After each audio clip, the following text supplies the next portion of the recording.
Le agradezco enormemente al periodista Alfonso Albán, editor general del diario Expreso en Guayaquil, Ecuador. Nos tome la llamada. Alfonso, qué gusto saludarte. Gracias por tu tiempo. Buenos días.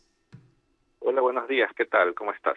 Muy bien, muchísimas gracias. Este conflicto derivado de los hechos recientes en México, Ecuador, Ecuador, México, ¿en qué punto va, Alfonso? Pero sobre todo nos gustaría saber cómo lo ven los propios ecuatorianos. Bueno, primero gracias por el espacio.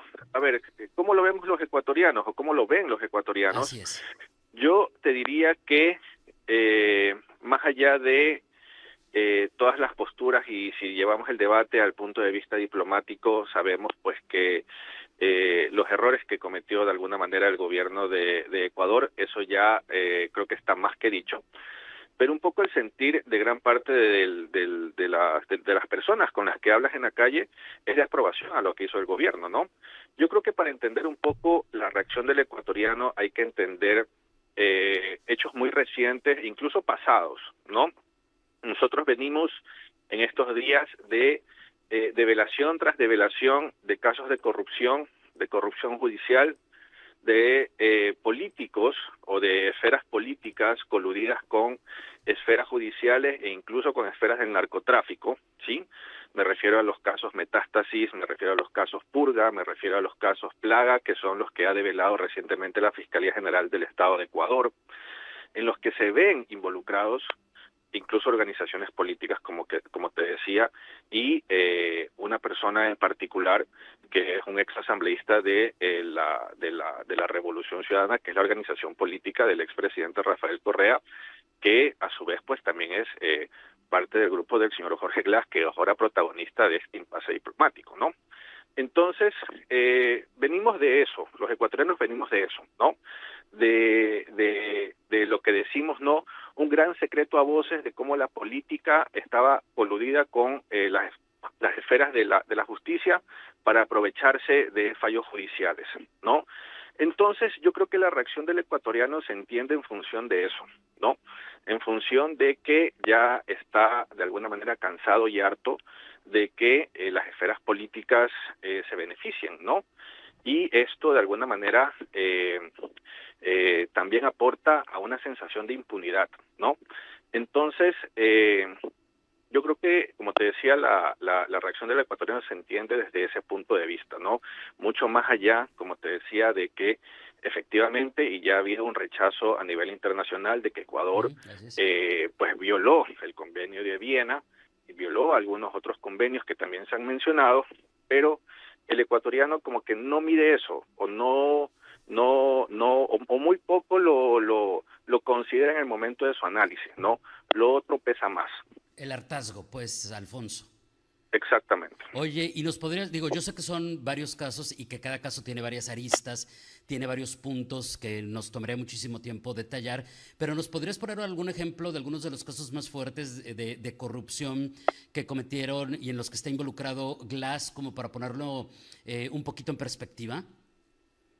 Sí, mira, a ver, son algunos, pero te puedo mencionar tres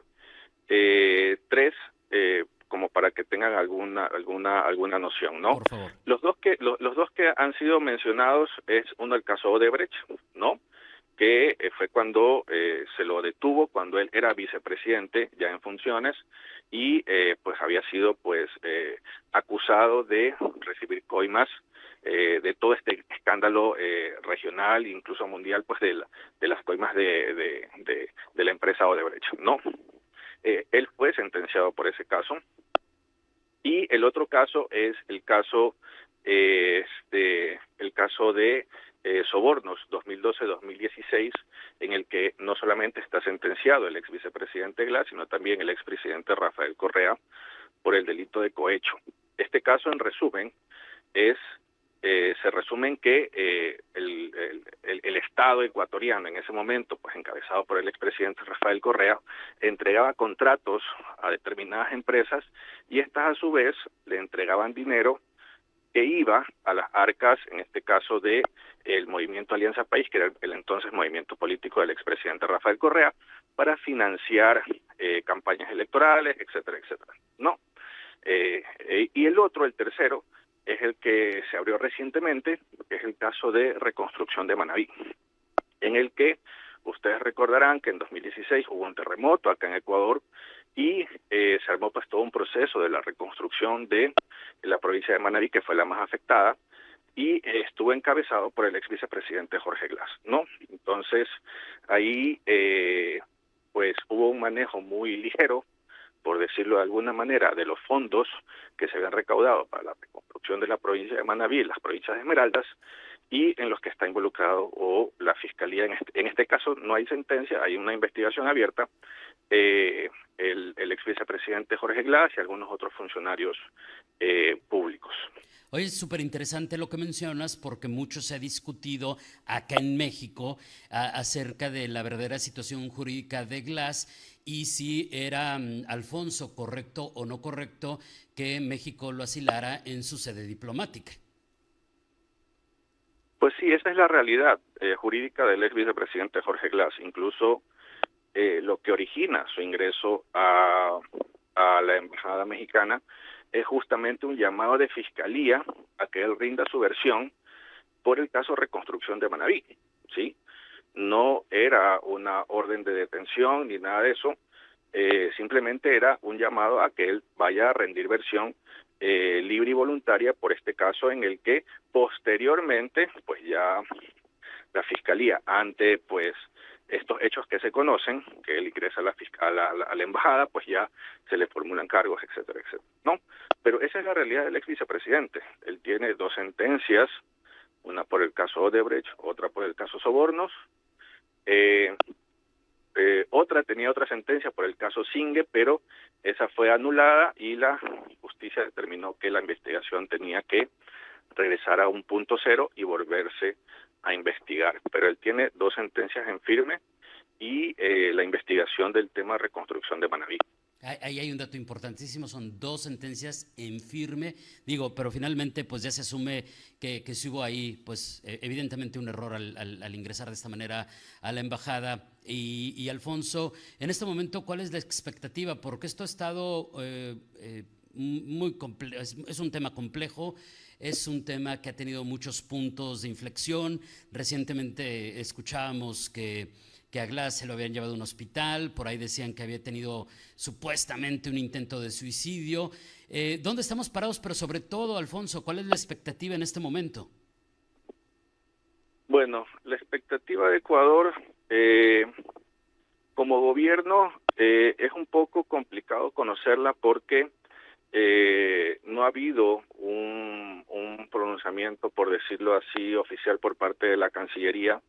La parte comunicacional de Cancillería en esta crisis ha sido un poco deficiente, ¿no? Frente a la que se ha tenido, pues, un mayor empuje en la Secretaría de Relaciones Exteriores de México. En los días más álgidos del inicio de esta crisis, pues, se vio un par de comunicados de Cancillería que, frente a las entrevistas que daba la secretaria, pues, mexicana, los pronunciamientos que daba el presidente mexicano, y actualmente no sabría decirte hacia dónde apunta la estrategia del gobierno, ¿no? Hace pocos días estuvo la canciller Gabriela Sommerfeld compareciendo en la Asamblea Nacional. Fue una sesión de la Comisión de Relaciones Internacionales bastante tensa, ¿no? No por lo que ella ha dicho, sino porque ahí hubo una especie de tira y afloja entre qué comisión va a investigar este caso, ¿no? La Comisión de Fiscalización se atribuía la investigación del caso del impasse con México, mientras la de Relaciones Internacionales era la que terminó abocando conocimiento de este caso, ¿no? Claro. Es un poco complicado saber hacia dónde apunta. De lo poco que se sabe es que pues entenderíamos, más que saber, entendemos que pues de alguna manera se intentará bajar un poco los humos, ¿no? Pero como te digo, del gobierno es muy pocas luces, tenemos muy pocas luces, ¿no? Del ciudadano ecuatoriano, pues yo creo que esperará que sí, que baje un poco la tensión, ¿no? No vemos en este momento o no sentimos en este momento, más allá de todo el ruido que está provocando, un impacto directo a los ciudadanos sobre este impasse de México, ¿no? Con México, perdón. Eh, Hay que recordar también un poco el contexto en el que se está dando este altercado con México, y es que estamos nosotros a puertas de una consulta popular. Yo creo que la consulta popular es la que acapara de alguna manera no solamente el interés de los ciudadanos, también el interés del gobierno, y por eso tal vez podemos entender por qué no ha habido claridad en cuanto a hacia dónde apunta el gobierno frente a este problema, ¿no? Claro. Alfonso, te agradezco enormemente este tiempo. Algo que agregar antes de despedirnos, a lo mejor, no sé, algún dato que nos haya faltado mencionar y que consideres importante, o tal vez algo a manera de conclusión. No, básicamente las últimas cosas que se han dado acá en Ecuador es que la ministra de Trabajo, Ivonne Núñez, presentó una denuncia formal en contra del expresidente Rafael Correa por traición a la patria. Lo acusa por las declaraciones que ha dado últimamente, pues a través de entrevistas, foros internacionales, espacios internacionales como el Parlamento Europeo, en el que el expresidente pide expresamente sanciones en contra de su país, en contra de Ecuador, lo cual sí ha causado mucho ruido acá Claro, en el pero país. claro, sí. Ha causado mucho ruido acá en el país, y la ministra Ivonne Núñez, la ministra de Trabajo, ha presentado una denuncia formal por traición a la patria contra el expresidente Rafael Correa. Es un temazo que sin duda valdrá la pena analizar y también estar muy atentos a cómo avanza. Alfonso, muchas gracias, un abrazo a la distancia y espero que tengamos oportunidad de volver a platicar en alguna ocasión próxima. Excelente viernes, excelente fin de semana. Igualmente, muchas gracias por el tiempo. Gracias, es Alfonso Albán, periodista, editor general del diario Expreso, desde Guayaquil, Ecuador, poniendo en perspectiva este conflicto Ecuador-México. Y pues arrancamos con esto de cómo lo ven los propios ecuatorianos.